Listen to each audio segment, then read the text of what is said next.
Well, first, the president felt it was responsible to propose a way to pay for his proposal. That's exactly what he did. He knows some members think it's too big, some think it's too small. Frankly, there have been folks who have come out on both sides, which we fully expected. He knows that some will come forward with different ways to pay for this package, and some may have views that it shouldn't be paid for at all. So we fully expect that from Senator Manchin and other members, and we expect the question of how to pay for the package, if we should pay for the package, to be part of the discussion moving forward. The White House is open to that conversation. We're open to hearing ideas and proposals from members, and we encourage them to put them forward. So what used to be a bipartisan thing, building this country better, making this country more efficient, making the grid reliable, getting broadband to rural places that don't have access to it, putting electric charging stations, taking the federal fleet of vehicles and making sure that they're electric vehicles for the future. Just like, you see buses now sometimes in cities that are electric or, that are using renewable fuels, right? And so it used to be a bipartisan thing, but now, of course, because Republicans are Republicans and they're not in power, all of a sudden infrastructure sucks. It's bad. Now, remember that Donald Trump said the reason why he didn't do infrastructure in his first year is because it was so easy. It was so easy that he was going to do it in his second year. And of course, it never got done because they never bothered to put together any sort of a package. Okay, so they failed at roads, they failed at bridges, they failed about any broadband investment. And what we have here is an evolving economy. Okay, we used to be a manufacturing economy. America used to manufacture things, and we had about a third of our workforce working in manufacturing. We are now a service economy. That is what we are. And so in a service economy, you want broadband or you can't be part of it. You need access to the internet or you can't be part of it. You need cell phone towers or you can't be part of it. You need an energy efficient way to deliver things or you can't be part of it. You need clean water or your children will have behavioral difficulties and they can't be part of anything. And we all know that, including the Republicans. And that's why they were promoting infrastructure.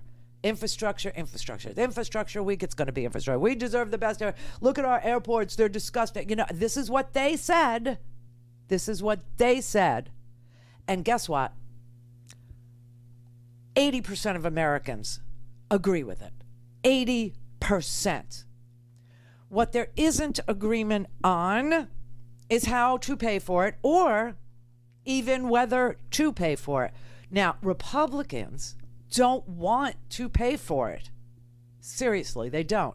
And you know this because when they passed their mega tax cut in 2017 for the wealthiest Americans, they didn't pay for it. And you know that they don't want to pay for it because they don't want to tax corporate interests. They don't want to tax them, which now means that they want you to pay for it, and you can't pay for it up front. You can only pay for it as you use it. And that's what they want. They want user fees. They want gas taxes, and they want, toll roads, public-private partnerships. When you hear them say public-private partnerships, what they mean is we'll give these massive building contracts to our favorite companies who are going to support our reelection campaigns. Then we'll award them the contracts to build. And then on the back end, they're going to charge you to be on their toll road. Or they're going to charge the government to house a prisoner in their for-profit prison. Or they're going to charge to house an immigrant in their for-profit, detention center. That's what they mean when they say public-private partnership. The private gets all the money and you get to pay them. And that's all they're interested in. They don't want their job creators, their corporate donors. They don't want them to pay for anything ever, including tax cuts for themselves. They should never be molested. Not a hair on their head should be disturbed. It's very sick and it's very sad. Now, Joe Manchin was caught on a talk show, I think yesterday, saying that he knows that he's the 50th senator. And pretty much this can go through reconciliation. And he knows this. And so he's saying, look, I got leverage. And I think 28% corporate tax rate, going back to that, is too much.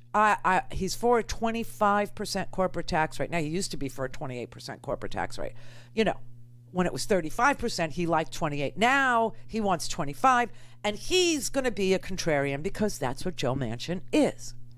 So he was telling, a talk show host that, if I don't sign on, they got nothing. They got no way forward. And then there's West Virginia Senator Joe Manchin. Earlier today, he made clear what he wants from the bill. This bill will not be in the same form you've seen it introduced or see people talking about it.